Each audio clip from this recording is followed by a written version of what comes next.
Amateurs d'arts martiaux mixtes, bienvenue dans la cage.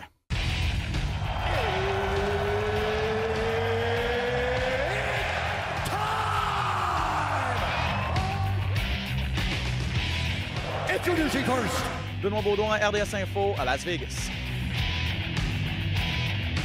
and now introducing his opponent. C'est terminé! Victoire de Patrick Côté! Merci beaucoup tout le monde au Québec.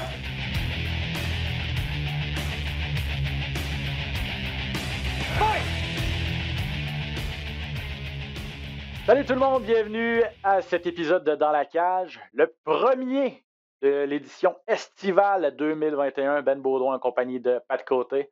Comment ça va mon ami? Ça va très bien, toi, mon Ben? Très bien, merci. Je dis premier podcast de l'été. On est en mode estival. En tout cas, moi, je suis en mode estival. Je pense que toi aussi, avec les petits congés qui s'en viennent. Là. Non, ça fait du bien. Il y a eu un bon gala ce samedi du côté de l'UFC à Las Vegas. On va faire le tour de ce qui s'est passé sur cette carte-là. Korean Zombie Chang Son Jung qui l'a emporté contre Danny Ige. Un gala qu'on ne fait pas sur nos ondes, malheureusement, mais qui promet. En tout cas, moi, j'ai hâte de voir ce qui va se passer cette fin de semaine entre Cyril Gane et Alexander Volkov chez les lourds. J'adore Cyril Gane. On l'a déjà reçu en entrevue ici. J'ai hâte de voir ce qui va se passer avec lui. Je pense qu'il va vouloir, même s'il a gagné son dernier combat, il va vouloir quand même se racheter. Donc, on va mettre la table pour le gala qui s'en vient. Retour sur la PFL. Actualité dans les arts martiaux mixtes. Bref, c'est le menu pour cette émission d'aujourd'hui. Chan Sung Jung, Pat, le Korean Zombie, un des favoris de la foule. Je pense que tu l'aimes beaucoup aussi, mais est-ce qu'il t'a laissé un petit peu sur ton appétit? En tout cas, moi, ça a été le cas. On s'attend toujours à ce que ce soit des feux d'artifice incroyables avec lui. C'est peut-être pour ça. Il a peut-être placé la barre trop haut. Là. Exact. Puis tu sais, après l'entrevue, il a dit qu'il y avait... il a dit que son épaule avait popé aussi out. L'épaule qui s'était fait opérer là, quand il s'est battu au championnat du monde contre José Aldo. Il a dit que cette même épaule-là, pendant le combat, on ne sait pas c'est quand, là, parce que j'ai pas été capable de tout comprendre, mais il a dit que son épaule avait disloqué et avait rembarqué. Là, donc, peut-être pour ça qu'il a été un peu plus, je sais pas, peut-être plus, tu sais, Prudent. Peut-être plus. Ouais, mais c'est vrai qu'on est dur avec lui parce que il n'a pas le droit d'échapper ce combat-là. Il se battait contre lui qui est aspirant 8e. Danny Gay, qui est comme, pour monsieur, madame, tout le monde, un inconnu quand même. Et Chan Sung Jung, à son dernier combat, il s'était mis beaucoup de critiques envers lui-même face à Brian Ortega. Il dit que ça avait été une de ses pires performances à vie. Moi, je pense que ça a été une des meilleures performances de Brian Ortega. Ça, c'est ça l'affaire. Sauf que on s'attendait à ce qu'il sorte complètement débile. On s'attendait qu'il finisse le combat. Il a bien fait, il a super bien fait, mais on dirait qu'il n'a pas été capable de le finir. Il a perdu le 4e round aussi. C'est peut-être là que son épaule, ça lui faisait un peu plus mal. Mais c'est une victoire sans équivoque, là, ça c'est sûr. Sauf que je pense il va rester 4e. Cette victoire-là n'a pas un poids de négociation pour aller chercher un combat d'éliminatoire pour donner un combat de championnat du monde ou un combat de championnat du monde. Non, c'est sûr. Puis tu as raison de le mentionner. Je veux dire, c'était une victoire sans équivoque. Il a été en contrôle du début à la fin ou presque, là, à part peut-être. Mais tu sais, il est en contrôle, donc il n'a peut-être pas eu besoin. Il a peut-être fait ça un peu plus relax, de façon un peu plus prudente au 4e et au 5e round, parce que bon, c'est pratiquement dans la poche à ce moment-là. Il a passé proche aussi d'en finir au 3e round. Là, son étranglement était quand même bien passé. Et puis Danny Ige a juste fait survivre là, dans ce round-là. Donc, c'est ça. C'était pas spectaculaire, mais c'était efficace. Tu sais, Ben, ce qu'on a vu dans ce combat-là, on a vu la différence entre un aspirant numéro 8 et un aspirant numéro 4. On a vu la différence, comment elle est énorme dans cette division de poids-là. Chez les 155 livres, c'est la même chose. Je pense que c'est 145 et 155 livres. Tu vois une grosse différence entre le top 5 et après ça, de 5 à 10. Il y a quand même une grande différence. Je suis entièrement d'accord, puis tu fais bien en parler parce que je l'ai sorti le top 5. Juste pour avoir en tête qu'est-ce qui pourrait s'en venir pour Chan Sung Jung.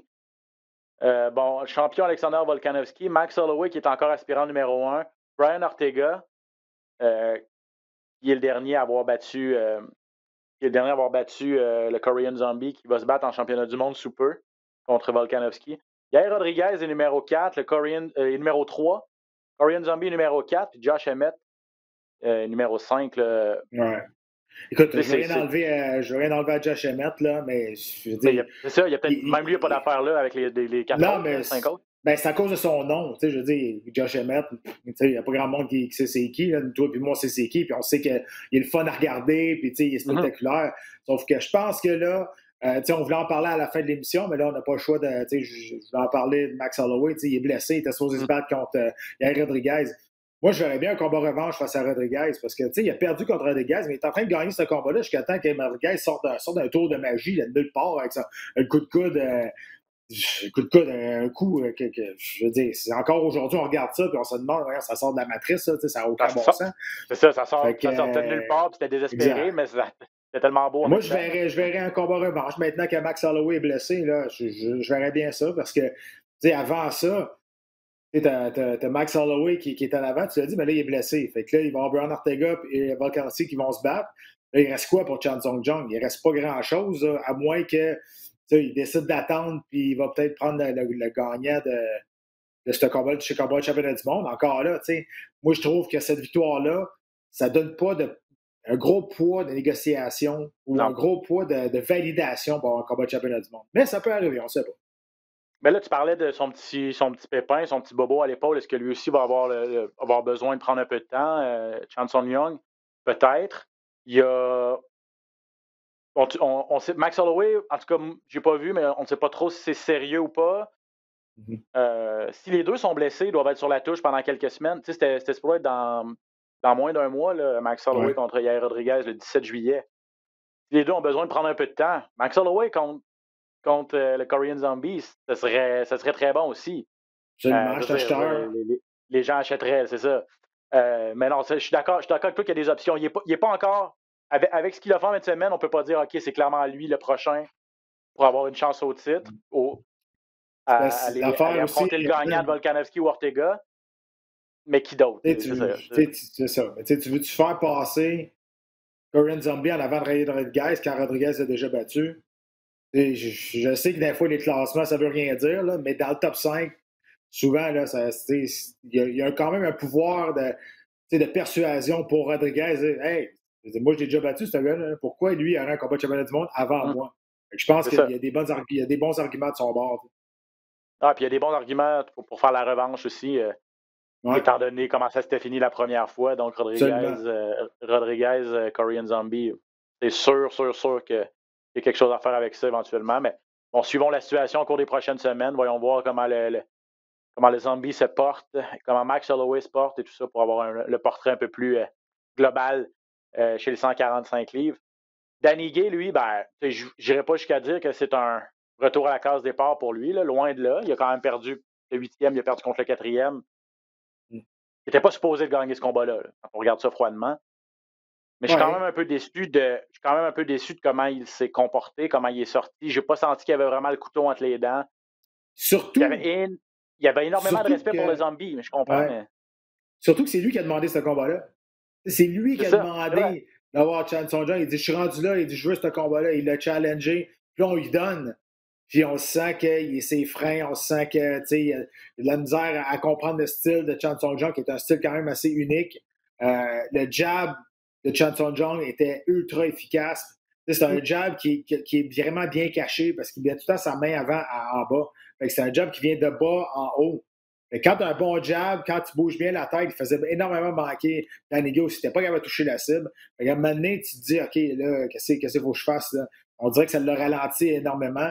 Le jab, c'est la meilleure arme pour mettre un doute dans la tête de ton adversaire. Parce que c'est pas un coup qui va faire mal, mais c'est un coup à toutes les fois que tu vas rentrer, tu te fais couper. Puis là, tu dis, OK, là, ça fait pas mal, mais je suis pas capable de toucher. Donc là, ça devient compliqué dans ta tête quand tu commences à penser à ça. Ça empêche ton adversaire de faire à peu près n'importe quoi. Là. Je veux dire, ça va le couper vraiment dans ses élans. Une arme, c'est sûr, c'est la même chose en boxe, là, mais en arts martiaux mix aussi. Une arme très importante à avoir dans son arsenal, le jab. Sergey Spivak contre Alexei Oleinik en demi-finale. On va pas passer le show là-dessus, Pat, là, mais je pense qu'il faut que je fasse une confession. Là. J'aime pas beaucoup Alexei Oleinik. J'ai beaucoup de respect pour le gars. J'ai beaucoup de respect pour ce qu'il a fait. Il est rendu à quoi?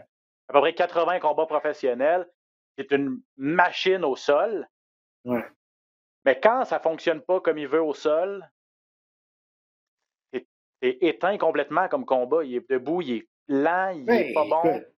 Non, c'est ça. Écoute, le gars, il a 43 ans, je pense. Il en a de l'air de 75. C'est ça, oui. Le gars, il a du millage. Il a fait son premier combat professionnel en 1996. Il s'est battu dans 4 décennies différentes. Dans 4 décennies, Ben, il s'est battu. Ça n'a aucun maudit bon sens. Il a 59 victoires. Puis je pense que, s'il avait gagné, ça aurait été terminé. Je pense qu'il veut aller chercher cette 60e victoire-là pour finalement mettre un fin à sa carrière qui est quand même ultra prolifique. Puis, ça doit être jamais vu, là. Du 60 victoires, en tout cas. Il y en a beaucoup. Jeremy Horn, c'est un gars qui a eu énormément de combats. Travis Fulton, qui a quasiment 300 combats dans martiaux mixtes professionnels. C'est sûr qu'il y en a qui se sont battus, mais dans les organisations de renom comme Oleinik, non, mais t'as raison. Je veux dire, il est ultra lent, il est bon dans la première partie du premier round. Après ça, ça s'en va, il ralentit. Mais il y a 2 fois, ça a failli passer proche qu'il finisse le combat là, avec son fameux. On appelle ça un étranglement du foulard, dans le fond. Là, c'est le scarf choke. C'est une vieille technique de lutte, là, vraiment. Là. Puis, ça a passé proche à 2 fois. Moi, je pense que, oui, il y a lui, mais Spivak, il aurait peut-être pu en faire un peu plus debout. Il avait un énorme avantage au niveau de la portée. Ça n'en est jamais servi. Non. Écoute. Puis en plus, parce que l'affaire, c'est que moi, c'est vrai que c'est pas le fun. C'est vrai qu'à un moment donné, ça vient long de le regarder. Mais tu sais, Oleinik, c'est un bon gars. Tout le monde l'aime. Il est super gentil avec tout le monde, super respectueux. Le gars, il a du millage. Je le répète, là, si vous n'avez pas compris tantôt, là, c'est battu dans 4 décennies différentes. Ça n'a aucun bon sens. Écoute, il y a 59 victoires. Là. Il a 95% des combattants dans martiaux mixtes n'auront même pas ça en combat total. Lui, il a 59 victoires. C'est incroyable. Mais tu as raison, je pense que là, c'est le temps. Il y a 3 défaites de suite en plus. Là. Je pense que c'est le temps de. C'est peut-être terminé, gros. C'est peut-être pour ça. J'ai commencé à suivre les arts martiaux mixtes de façon vraiment plus assidue. Il y a peut-être 12, 13, 14 ans là, dans ces eaux-là. Puis Alex Oleinik était déjà sur la pente descendante. Fait que c'est peut-être pour ça que j'ai de la misère à voir l'upside là, ou à être émerveillé par ce gars-là. Mais j'avoue que j'enlève absolument rien à sa carrière.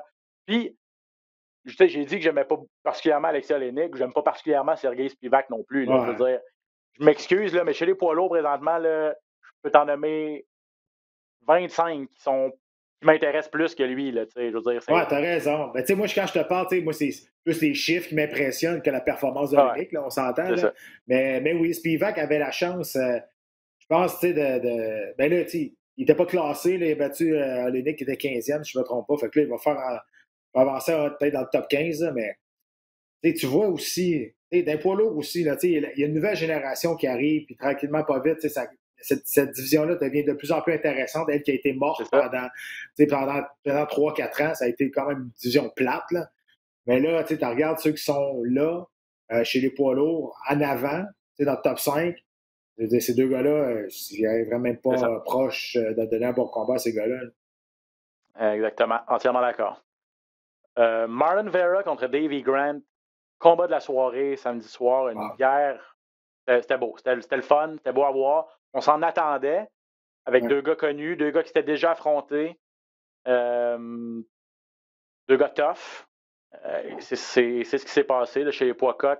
Vera qui, après un départ un peu lent, je sais pas si c'était ça la stratégie, là, mais écoute, premier round, il semblait pas trop être dans son assiette, mais on a vu que Grant, peut-être qu'il savait que Grant n'avait pas le réservoir pour durer. Finalement, c'est dans les 2e et surtout 3e round où Chito Vera a pris le dessus. Là, il a vraiment fait du dommage.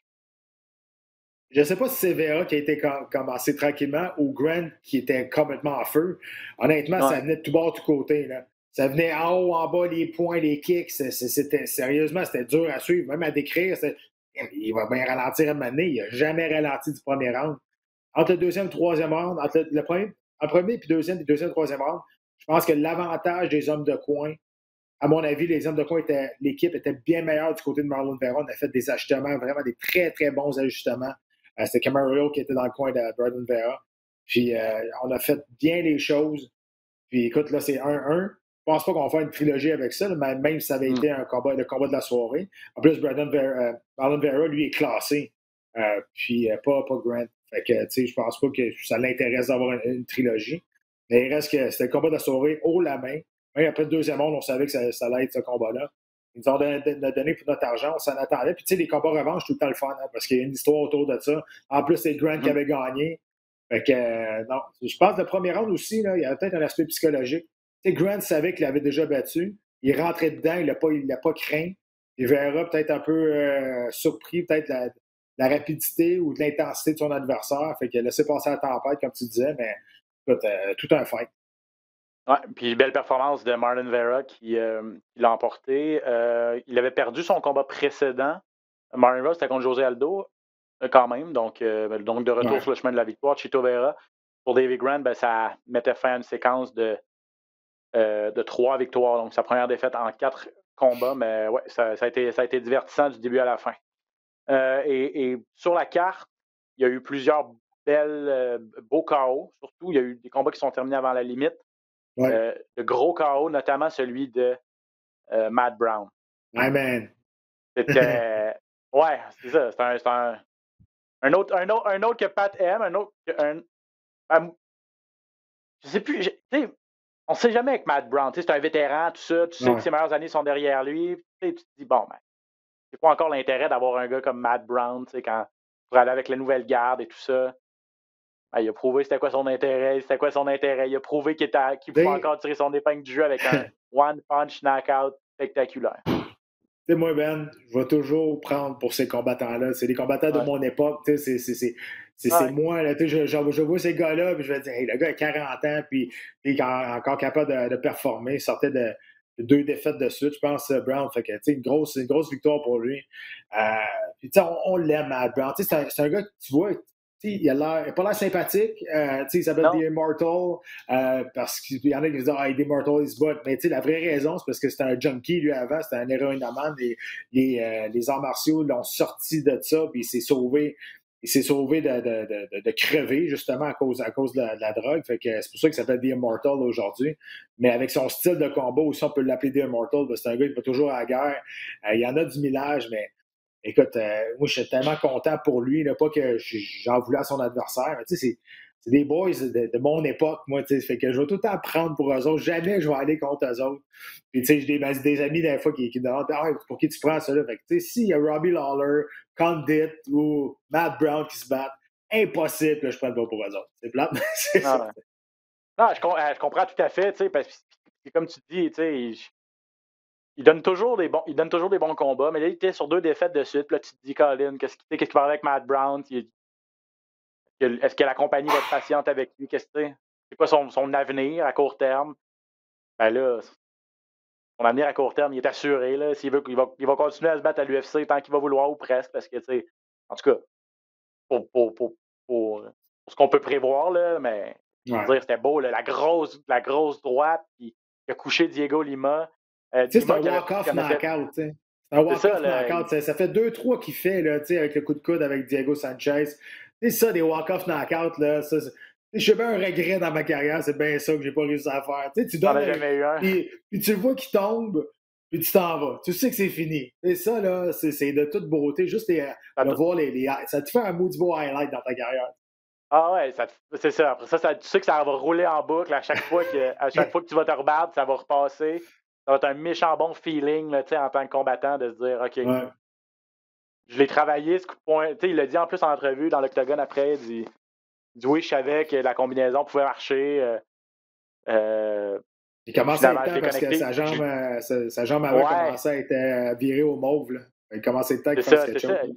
C'est ça, Diego Lima avait beaucoup de succès dans le premier round et demi avec ses coups de pied à la jambe. Puis, Matt Brown a juste besoin d'un coup de poing, lui, pour en terminer. Puis, les frères Lima, c'est un mois de juin un peu difficile pour eux. Là. Ouais. Après la dure défaite de Douglas à Bellator, on en a parlé la semaine passée, là, une semaine plus tard ou à peu près, une dizaine de jours plus tard, c'est son petit frère qui fait passer un sévère KO par Matt Brown. Bref, Ah, puis c'est plate pour Lima parce qu'il était sur 3 victoires de suite. Là. Finalement, on voyait qu'il était capable de compétitionner à ce niveau-là. Ça a été dur pour lui. Hein. Il était finaliste à top 19, top 25. 2 fois, il a perdu en finale. Puis, ça a toujours été le frère de. Ça a toujours été le frère de Douglas. Fait que, son frère est bien meilleur que lui, là, on s'entend. Il reste que là, ça allait bien. Il commençait à se faire un prénom. Il commençait à bien aller. Puis là, quand tu te bats contre un vétéran, il y a tout le temps des petits trucs que tu ne vois pas venir. Les gars sont allés à la guerre, sont capables d'en prendre des coups. Et peut-être que si tu battu contre un newcomer ou quelqu'un de moins d'expérience, ces coups de pied dans les jambes-là, il aurait vu que ça a fait mal. Brown est resté de glace tout le long. Tu vois que sa jambe commençait à virer au bleu-mauve. Non, ben, c'est ça. Matt Brown, s'il y en a un qui en a vu d'autres, c'est bien lui, puis il l'a prouvé ce samedi. Bref, c'était superbe. Un autre superbe KO, celui de Sung-Woo Choi contre Julian Erosa. Ça se passait chez les poids plumes à 145 livres. Et puis, je veux parler de Choi parce que, je ne sais pas ce que tu en penses, mais moi, ce serait un adversaire que je verrais potentiellement pour Charles Jourdain. Je ne le connaissais pas beaucoup, Sung-Woo Choi, mais c'est ça, c'est un gars qui est spécialiste du combat debout. Comme Charles, spécialiste de la boxe thaïlandaise. Champion de la Corée en boxe thaïlandaise, un gars qui a des mains ultra rapides. Écoute, il a de la puissance aussi. Ça pourrait être un feu d'artifice, ça c'est sûr. Mais honnêtement, là, Charles et Marc-André étaient supposés se battre le 14 août. Finalement, il n'y a pas de show le 14 août. On a décidé de reporter cet événement-là. On ne sait pas quand ils vont se battre. Mais j'oublie le nom de son adversaire, mais je sais c'est qui. Là. Charles, il ne faut pas qu'il pense plus loin. Il est main pleine. Il affronte un gars qui est invaincu en 10 combats, un autre bon commière. Mais éventuellement, je suis d'accord avec toi. Je pense que quand je parlais de bien construire Charles, qui est un jeune combattant, c'est exactement ça. Tu lui donnes des combattants qui sont faits comme parfait pour lui. C'est un style qui va bien se marier avec. Tu ne vas pas aller le mettre contre un grinder, un lutteur qui va faire des combats plates. Il paraîtra pas bien. Fait que là, c'est le temps de bien le construire et d'aller chercher des victoires contre des adversaires qui sont capables d'être spectaculaires comme ça. Il va affronter Leron Murphy. Exact, c'est ça. Charles Jourdain. Donc, non, c'est ça, je suis d'accord avec toi. Donc c'est ça, le prochain combat de Charles est déjà signé. On ne sait juste pas quand ça va avoir lieu, mais ce sera contre Leron Murphy. Mais c'est juste que je regardais Sung-Woo Choi, puis je regardais son CV, puis je me disais, ouais, le style marchait, ça pourrait donner mais ça serait vraiment tough pour Charles. Mais Charles nous a déjà dit en entrevue, Pat, tu te rappelleras, il dit, ben, tu sais, oui, c'est sûr que je veux gagner, mais je peux donner un show aussi. Puis je pense que si on mettait ces deux gars-là dans une cage ensemble, ça pourrait donner un très beau show. Parce que là, il en a donné un show, Sung-Woo Choi, il a passé un KO rapide. Grosse gauche au premier round à Erosa. Faut tout le temps que tu fasses attention. Tu peux donner un show quand tu es établi, puis c'est correct, mais ça dépend quel genre de carrière que tu veux. Si tu veux une carrière que tu veux juste aller chercher des bonnies de performance, puis ta carrière ne sera pas super longue avec l'UFC parce que tu as une chance sur deux de faire knocker ou de perdre. Ça dépend. Ça dépend quel genre de combattant tu veux, quel genre de carrière tu veux. Si tu as une longue carrière, être en santé, puis éviter le plus de coups possible, puis être capable de faire ça longtemps, que tu veux monter tranquillement, je pense que c'est correct aussi. Les deux, c'est correct. Ça dépend juste quel genre de carrière que tu veux être, que tu veux avoir. Non, c'est ça. Puis, de toute façon, peut-être que ça a changé depuis. Charles vieillit aussi. Il est arrivé comme un jeune loup là, dans l'octogone, là, dans l'UFC. Pas invaincu, mais presque. Là, puis un gars il était reconnu et sa carte de visite, c'était d'être spectaculaire et tout ça. Mais évidemment que, comme tout le monde, une fois que tu es dans la grande organisation, ben, ton but, c'est d'avoir la grosse ceinture dorée. Et bon, ben, effectivement, c'est ça. Mais c'est que l'approche change à ce moment-là. Là.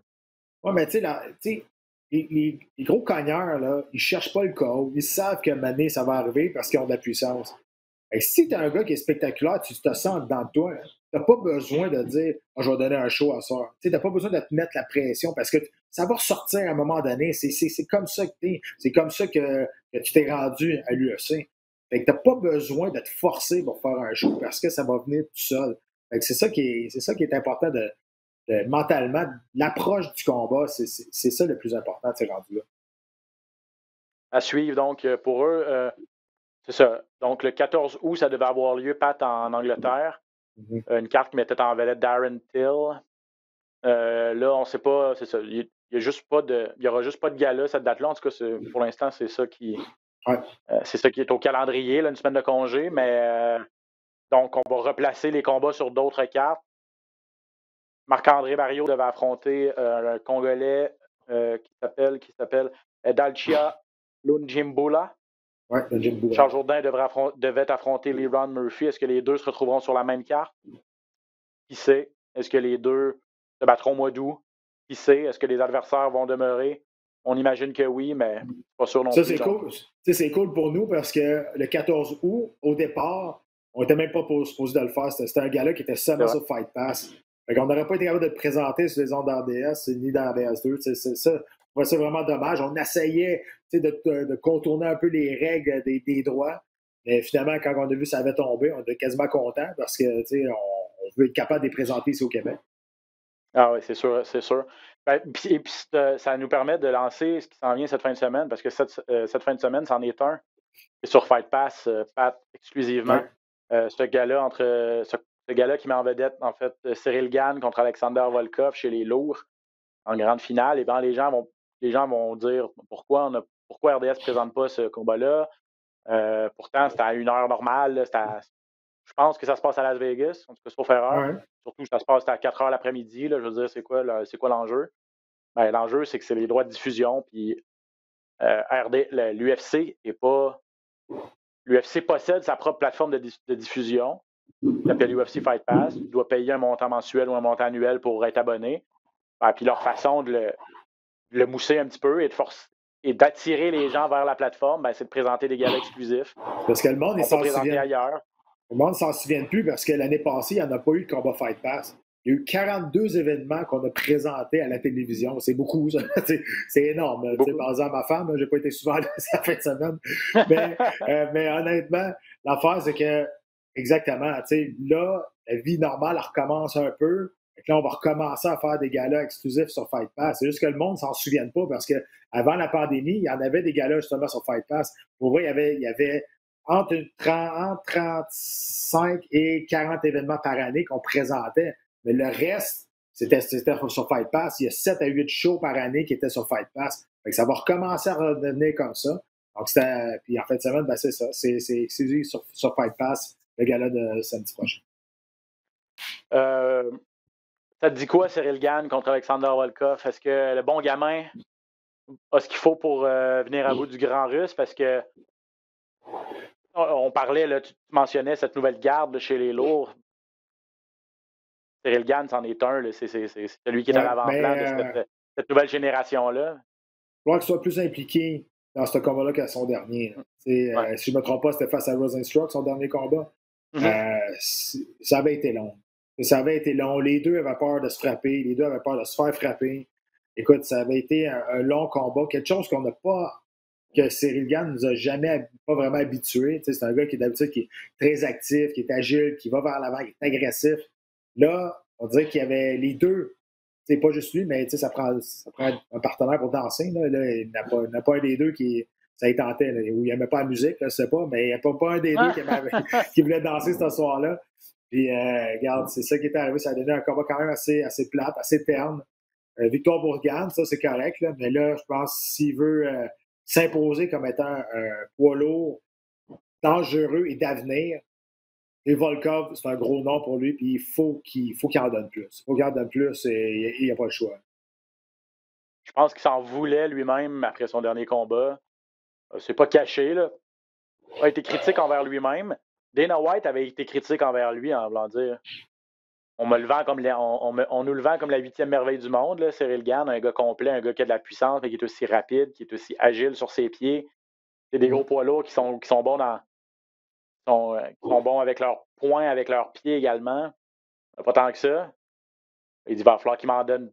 Il devra m'en donner plus que ça aussi. Donc, je pense que j'ai l'impression que c'est avec cette approche-là qu'il va entreprendre le combat de samedi. Volkov est un bon combattant, mais a probablement moins de puissance brute que Rosenstrike. Donc, peut-être que Ah, mais c'est parce on appelle ça. Tu sais, c'est un poids lourd, mais c'est un genre on appelle ça un skinny fat.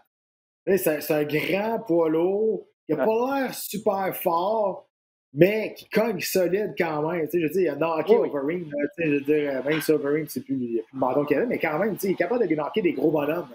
C'est un grand gars, je pense qu'il est pas loin de 6 pieds 7, quelque chose de même. Ça va être dur à toucher. Si Gann ne fait rien et reste statique dans son dernier combat, il va se faire jabber, il va se faire toucher. Là, il ne sera pas capable, lui, d'aller vers l'avant. Volkov, c'est un gars qui. Faut pas que tu te fies à son apparence. C'est le meilleur exemple. Tu le regardes, puis il est comme tout poigné d'un pain, mais quand il touche, ça fait du dommage. Il y a de la puissance quand même. Oui, c'est sûr. Puis chez les poids lourds, ils en ont tous là, de la puissance. Tu ne te retrouves pas dans le top 5 chez les lourds si tu n'as pas des qualités athlétiques. Il est 6-2 à l'UFC quand même. Et pourrait être 7-1 le NUTT de sa défaite de dernière minute contre Derek Lewis, où il est en plein contrôle, puis finalement la Lewis bomb là, qui a atterri avec à peu près 5 secondes à faire au combat. Je pense que ça a été un wake-up call pour lui aussi, ce combat-là. Il est sur une bonne séquence depuis. Donc ça promet, j'ai hâte de voir. Donc, exclusivité cette fin de semaine sur UFC Fight Pass. Dans les autres combats de cette carte-là, on va peut-être parler de 2 ou 3 combats. Là. En demi-finale, c'est Tanner Boser contre Ovin Sinproo. Et ça se passe chez les poids lourds. Deuxième combat de Ovin Sinproo chez les lourds. Était allé chez les lourds, je pense que c'était en 2019 ou 2020. Était revenu chez les mi-lourds. Retourne ensuite chez les lourds. Bref, joue un petit peu au yo-yo, là, au SP. Et Tanner Boser, lui, vous dites, il y en a peut-être qui vont vous dire, coudonc, il s'est pas battu il y a 3 semaines. Oui, il s'est battu il y a 3 semaines. Remplace à pied levé un Russe là, qui a des problèmes de visa. Et lui, c'en est un, Pat, il veut aussi se racheter par rapport à sa dernière sortie. Tanner Boser, lui, était en furie après la décision à son dernier combat. Lui, il pense qu'il a gagné.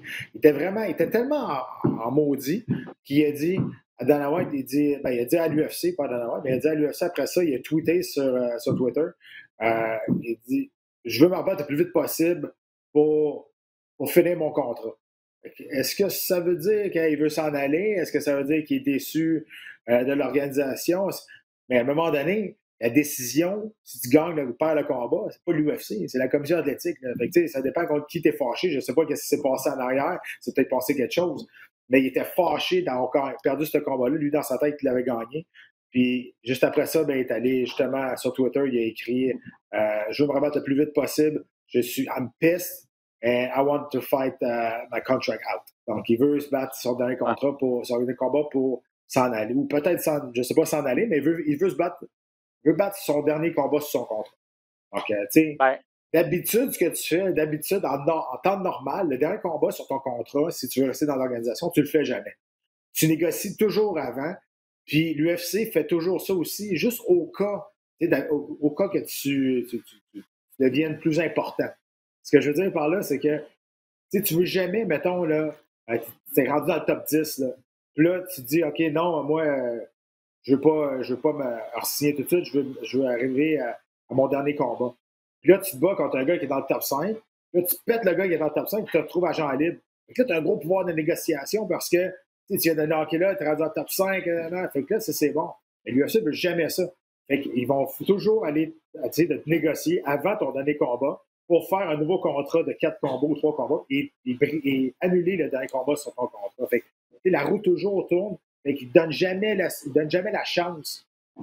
Mais en même temps, c'est un gros gamble. Là. Ils ne donnent jamais la chance de te battre à ton dernier combat. Si tu perds ton dernier combat sur ton contrat, tu n'as plus grand poids de négociation non plus. T'sais. On en parlait avec Georges Saint-Pierre l'autre fois, ça a été la stratégie qu'il a voulu adopter. Ouais. Finalement, quand il commençait à devenir un peu plus populaire, il s'est dit je veux faire mon dernier combat sur mon contrat pour après ça renégocier. Je crois en mes chances. Je crois que je vais donner une bonne performance, avoir un plus gros pouvoir de négociation. L'UFC avait dit oui au départ, c'est correct. Finalement, à quelques jours d'avis, on fait comme OK, non, on ne veut pas risquer que tu te perdes. Là. On va te sécuriser, on va te faire signer un nouveau contrat, puis on va te sortir le moton pour te garder. Ça dépend lui, toujours c'est qui. Ça dépend toujours c'est qui. Si Tanner Boser, c'est pas tout à fait la même chose. Le seul point qu'ils ont en commun, c'est qu'ils sont nés au Canada. Oui, c'est ça. Puis si on va le regarder, Bonne chance, bro. Lâche pas. Mais en tout cas, je sais, moi, comment je l'avais perçu, ce tweet-là de Tanner Bowser, c'était. Je l'avais perçu comme s'il était fâché envers lui-même. Parce que le gars a commencé sa carrière à l'UFC 3-1. Et ses 2 dernières décisions, il les a perdues de façon très serrée. T'sais, oui, il est fâché après les juges, tout ça, mais je pense qu'il est fâché après lui en voulant dire. Je pense que je le sais que j'ai ma place dans cette organisation-là. J'ai ma place dans le top 15, top 10 chez les poids lourds. Puis Colin, je perds mes 2 derniers combats. Je ne peux pas vous prouver que moi j'ai ma place. Donc, laissez-moi ma dernière chance. Là, je vais vous prouver que j'ai ma place dans cette organisation-là. Je veux me rebattre rapidement pour vous prouver que les 2 derniers, c'était pas moi. Puis si je ne suis pas capable de faire ça, puis je perds, ben Colin, j'aurais juste moi à blâmer, puis je vais m'en retourner chez nous. Puis re-signez-moi pas parce que j'ai pas d'affaires ici. C'est comme ça un peu que je l'avais perçu, mais c'est ça demeurait spécial de tweeter ça, que le gars dise je veux faire mon dernier combat sur mon contrat. Ça a été dans l'heure après sa défaite. C'était plus pour ça. Il a écrit ça sur le coup de l'émotion. Ouais. Ça, c'est réaction à chaud, c'est ça. S'il y a des jeunes qui nous écoutent, là, attendez une journée avant d'écrire sur les réseaux sociaux si vous êtes fâché après une défaite. C'est jamais bon d'écrire sur ces coups d'émotion. Je l'ai appris. C'est ça, ça peut venir vous rattraper. Effectivement. Ouais.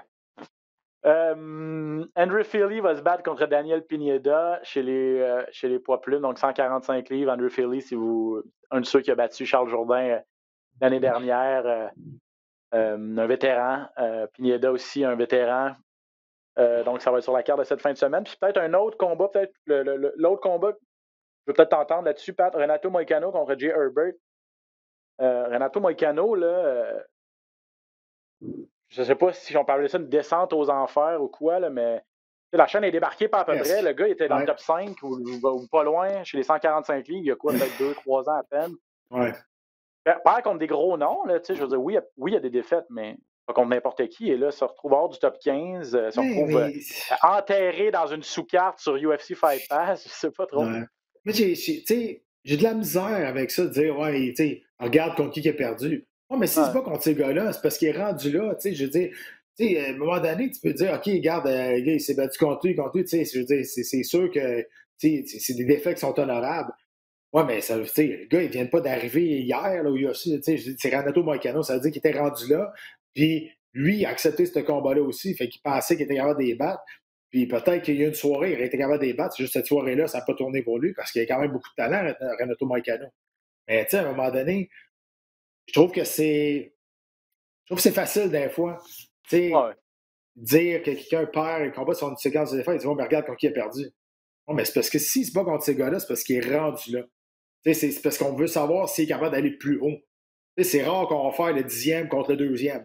C'est rare qu'on va faire ça. Là, fait que c'est pour ça que moi, je trouve ça un petit peu difficile de justifier une séquence de défaites par rapport aux adversaires qui vont se battre, surtout quand ils sont dans le top 10 mondial. Et si tu es dans le top 10 mondial, tu dis, mais le gars, il a perdu contre le 5e puis le 6e. Ben oui, mais tu sais, ses adversaires, ils ne vont pas se battre contre un gars qui n'est pas classé. Fait qu'à un moment donné, c'est ça. Mais tu as raison, faut qu'il retrouve ses repères. Il faut qu'il retrouve le chemin de la victoire. Il faut qu'il retrouve une genre de momentum qu'il a perdu. T'sais. C'est ça. Parce que ça. Je suis d'accord avec toi. Ça devient. C'est des dures défaites pour lui parce qu'il cogne à la porte d'un combat de championnat, peut-être. Et ça ne fonctionne pas. Puis là, ben, ça continue de plus fonctionner. Ça continue de plus fonctionner. Et là, à un moment donné, ben, et plus seulement, ça devient psychologique aussi là, pour lui. Là, donc, Jay Herbert, son adversaire, c'est un gars qui est 10 victoires, 2 défaites. Il a perdu son seul combat à l'UFC. Il s'est fait passer le KO l'été dernier contre Francisco Reinaldo. Donc, si Renato Moicano n'est pas capable de passer Jay Herbert, je pense qu'il va falloir carrément l'oublier. Là. Tu sais, je veux dire, je suis pas prêt à dire qu'il va revenir un jour dans le top 5 à 145 livres. Mais là, faut qu'il prouve qu'il a encore sa place à l'UFC aussi. Là, il y en a qui vont dire, mais il donne un combat pour retourner sur ses pieds, puis ça va lui faire du bien. Ouais, mais je dis, ça n'existe pas des combats comme ça. Des jambons au UFC, là, ça n'existe pas. Monter une fiche rendue professionnelle, là, ça n'existe pas des combats faciles. C'est un couteau à double tranchant aussi. Je veux dire, oui, c'est pas inconnu.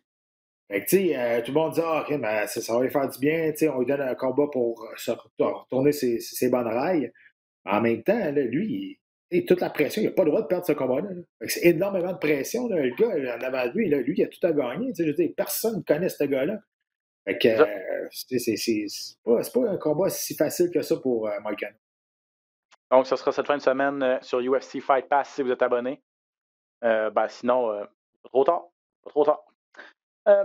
PFL, il y a un gala cette semaine, le dernier de la phase préliminaire. Anthony Pettis sera en action. Kyle Harrison sera en action, entre autres. Mais on va revenir, Pat, sur celui de jeudi passé. Ça mettait en vedette les poids moyens et les poids mi-lourds. Chez les poids moyens, on surveille évidemment Rory McDonald, qui tente d'aller chercher le $1 million là, chez PFL, devenir champion de cette catégorie, de cette organisation-là également. Je ne sais pas si tu as regardé le combat ou si tu as vu les faits saillants, mais mettons que vous avez vu juste les faits saillants. Là. Vous vous dites, Rory McDonald est passé au travers de Gleison Tibau. Ça n'a pas été trop compliqué. Une petite journée au bureau pour Rory. Ben non, parce que les juges s'en sont mêlés. Victoire par décision partagée de Gleison Tibau, qui a laissé tout le monde. Mais je vais le dire, là, tout le monde est en désaccord avec ce qui s'est passé. Ça n'a pas de bon sens. Tout le monde. Il y a juste les juges qui ont vu ce combat-là par décision partagée. Écoute, c'est 5-0 Rory. Là. Honnêtement, là, puis c'est ça qui arrive. Quand tu vas dans la décision des juges, même si tu penses que tu as gagné, même si tu sais jamais, mais je trouve ça plate parce que là, Rory, il avance quand même dans le tournoi. Il n'est pas éliminé, là, il avance quand même. Il a encore la chance d'aller chercher le million parce qu'il avait eu 6 points dans son premier combat. Gleison Tibau, lui, est sorti dans les médias, je pense, aujourd'hui ou hier, puis il a dit, ben non, il n'a pas été si effectif que ça. Moi, je trouve qu'il ne m'a pas touché souvent.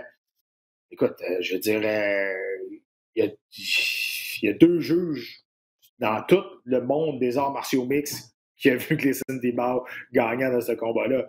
Ça n'a aucun bon sens. Pour vrai, c'est un des gros vols qu'on a vus dans l'histoire. Pour vrai, là, c'était un des gros vols. Et c'est dommage, ça arrive à quelqu'un qu'on connaît, un Canadien. Ce qui est bon, c'est qu'il continue d'avancer. Là. Mais moi, je trouve que encore une fois, l'image des arts martiaux mixtes, encore une fois, ça remet en doute la compétence des juges. La compétence des arbitres, maintenant, là, est moins critiquée parce que je pense que les arbitres ont fait un gros pas sur les connaissances, d'améliorer leurs décisions, savoir quand arrêter le combat ou quand le laisser continuer.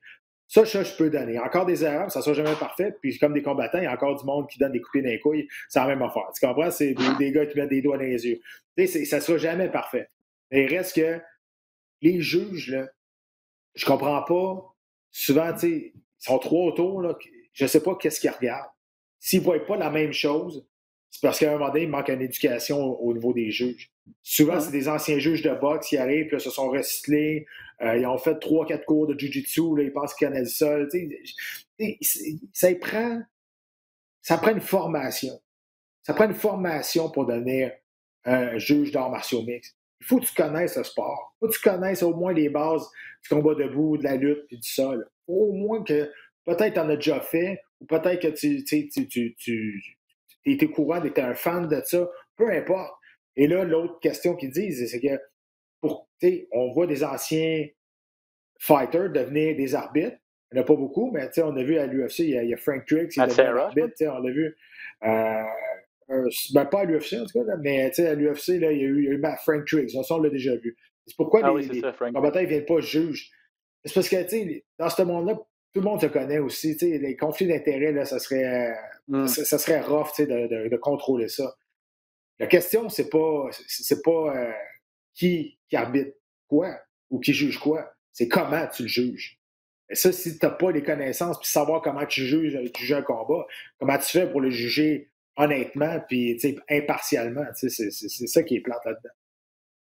Rory a été très critique après le combat, il dit, tu sais, on met notre vie en jeu, là, veut pas, là, on met notre santé en jeu à chaque 2-3 mois, puis c'est notre gagne-pain, puis on se fait voler, tu sais, on met ça entre les mains de gens qui connaissent pas ça, ça fait pas sérieux. Je suis entièrement d'accord avec lui. Ça faisait écho à ce que tu viens de dire, là, ça c'est sûr. D'un autre côté, là, c'est ça. Quand tu vois le verre à moitié plein, ben Rory avance quand même dans le tournoi. Et ma vision des choses, c'est que c'est peut-être avantageux pour lui dans le sens où là, il va affronter Ray Cooper. Au lieu, s'il avait gagné son combat, Rory aurait été premier chez les 170 livres. Il aurait affronté le 4e, un gars qui s'appelle Magomed Kerimov, qui est le champion 2018 de PFL. Mm-hmm.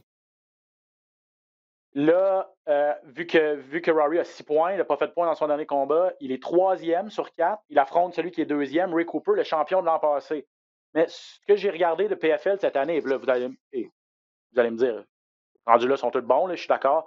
Mais peut-être que Ray Cooper est plus à la portée de Rory McDonald que Magomed Kerimov. Je te confirme que Rory va rentrer dans ce combat-là et ne voudra pas aller dans la décision des jeux. Il va rentrer avec le couteau d'un dent.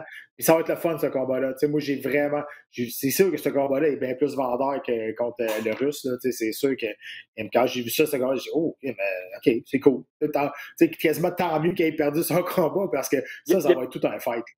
Ben, il y a des gens qui disent que c'est peut-être la finale avant la finale. Là. Comme je vous dis, que Magomed Kerimov a réussi à se faufiler là, avec un seul combat. Il a réussi à faire 5 points, a fini son adversaire au 2e round. Il a réussi à se faufiler, même s'il avait un combat de moins que les autres. Ray Cooper a gagné ses 2 combats. C'est lui le champion en titre, mais il avait perdu contre Magomed Kerimov en 2018. Et en 2019, en fait. Magomed Kerimov avait battu Ray Cooper en 2019. Mm-hmm. Puis après ça, il devait se réaffronter dans la phase éliminatoire et le Russe s'était blessé. Ouais. Donc, bref, le Russe est bon. Le Russe est très bon. Ouais. Peut-être un adversaire plus dangereux que l'Américain Cooper, qui est vraiment un gros lutteur, mais je pense qu'avec ses qualités de combattant debout, sa lutte, pas sa lutte, mais son Muay Thai et son striking, Rory va être capable de venir à bout de Ray Cooper. Ce ne sera pas facile, mais comme tu l'as dit, ça va être... Ouais, mais c'est pas un mauvais lutteur, Rory aussi. Hein. C'est pas un mauvais lutteur. C'est un excellent lutteur, c'est sûr. Et moi, je te dis, Rory va rentrer dans ce combat-là. Après moi, il ne sera pas content. Après moi, là, il va pousser l'action puis il va vouloir finir le combat assez rapidement, je pense. Je suis d'accord, mais encore là, il faut... Ça, c'est un des petits problèmes que j'ai avec Rory. Ça remonte au tournoi de Bellator, tu sais. Des fois, on se demande quel Rory va se présenter. Il va-tu être motivé pour y aller? Il va-tu être motivé pour avoir le couteau entre les dents ou ça va être le Rory qui est là et qui va être prudent? Il y a une période... c'est un gars qui est très religieux, là, mais il y a une grosse période de Jésus-Christ aussi, là, qui disait que Jésus y parlait puis que là, OK, là, il m'a dit de revenir et de continuer ma passion. Il y a une période où il cherchait pas mal. Là. On ne savait pas si ça y tentait de continuer ou s'il voulait arrêter. Je pense que là, on a revu un peu Rory motivé dans les entrevues avant. Puis, on a rarement vu Rory être aussi vocal quand il n'est pas content après un combat. D'habitude, là, même quand il perdait, là, mais là, je veux dire, il n'était pas content. Là. Puis c'est une des rares fois, je pense, c'est la première fois qu'on le voit vraiment exprimer son mécontentement envers une situation. Je pense qu'il est back. Oui, pour ça, tu as raison. Il avait dit à l'époque, je ne suis pas sûr que Jésus est en accord avec le fait que je donne des coups de poing sur la gueule du monde pour gagner ma vie. C'est une affaire de même, t'es comme, OK. Quand tu rentres à te poser ces questions-là, là, c'est comme, t'es loin dans ta réflexion, puis tu te dis... Mais le gars, il fait ça depuis que 16 ans, ça fait presque 20 ans. Mais tu sais, peu importe, là, c'est pas une question de religion, c'est pas une question à laquelle tu crois, c'est une question est-ce que ça te tente ou pas. Tu trouves ta motivation ou ce que tu peux, puis tu crois à ce que tu veux, c'est bien correct. Là, mais au bout de la ligne, dans cette période-là, on sentait qu'il cherchait pas mal. Mais là, je pense que là, il est retourné sa ligne de confiance, puis il sait quoi faire, il sait ce qu'il veut faire. On va être au mois d'août, donc, la phase éliminatoire de PFL, et on continue bien sûr de vous les présenter en différé sur les ondes de RDS. On va prendre un petit 5 minutes, Pat, pour parler d'Anderson Silva.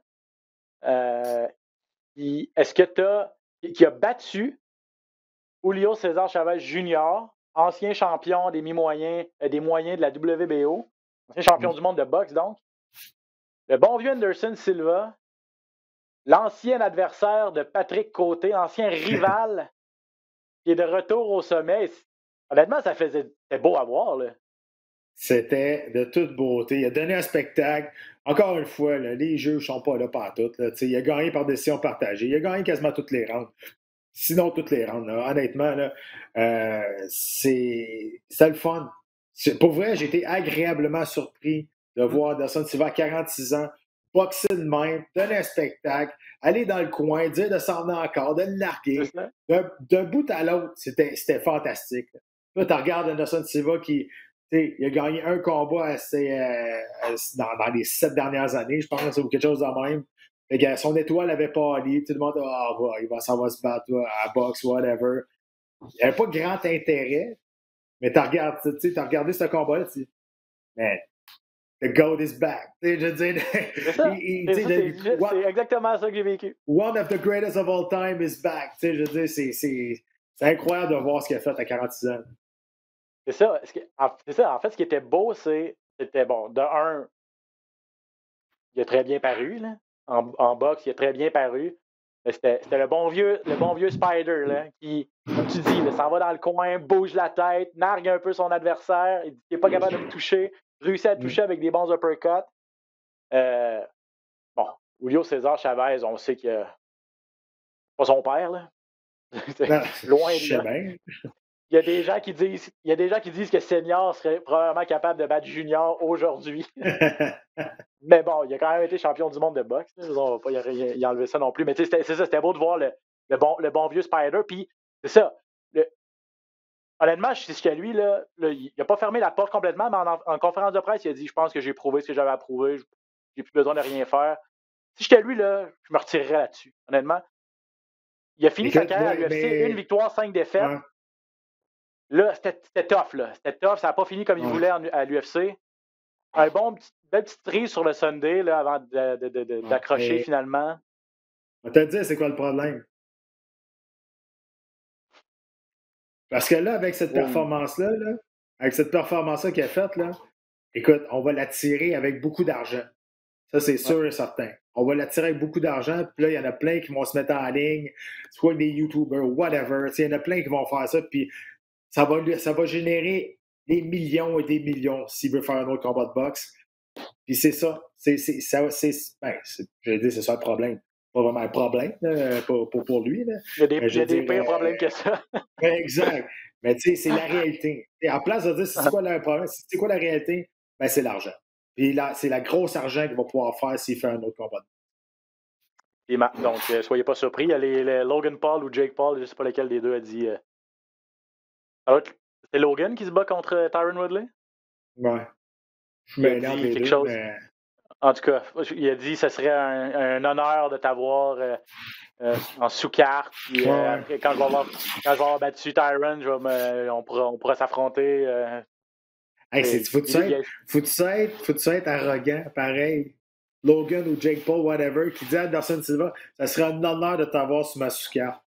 Ça me donne des frissons. Je suis où c'est que c'est rendu la boxe? Je trouve ça, juste à cause de ça, je trouve ça dégueulasse. Mais c'est rendu là. C'est comme ça. Ben, ça va permettre à Tyron Woodley de faire un peu de cash, puis surtout à Anderson Silva, comme si ça s'avère, comme tu le dis, et tu as raison, de renflouer un petit peu le compte de banque. Mais en tout cas, bref, content d'avoir revu le bon vieux Spider. Pat! Tu sais, au bout de la ligne, même si je trouve que c'est un spectacle, je ne peux pas en vouloir à ces gars-là. Je veux dire, moi, tu me dis, OK, tu m'appelles, hey, Jay Paul veut se battre pour toi, ça va donner 5-6 millions. Hey, j'appelle Howard Grant, puis on retourne dans le ring, mon chum. Là, je veux dire, c'est ça pareil. Au bout de la ligne, c'est qui les plus caves? Il y en a qui disent, c'est dans mes niaiseux, mais c'est qui les plus caves? C'est eux autres qui le font ou ceux qui achètent le show? Posez-vous la question, on va voir.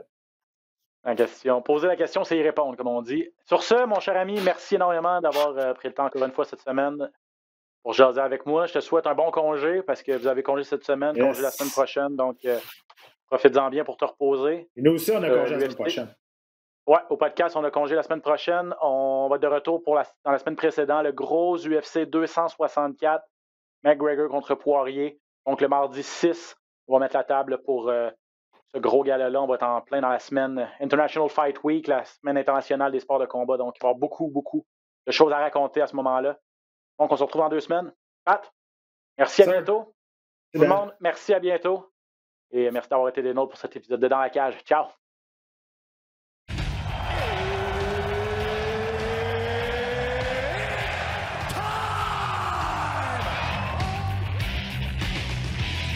Introducing first. Benoît Baudouin, RDS Info à Las Vegas. And now introducing his opponent. C'est terminé! Victoire de Patrick Côté! Merci beaucoup tout le monde au Québec.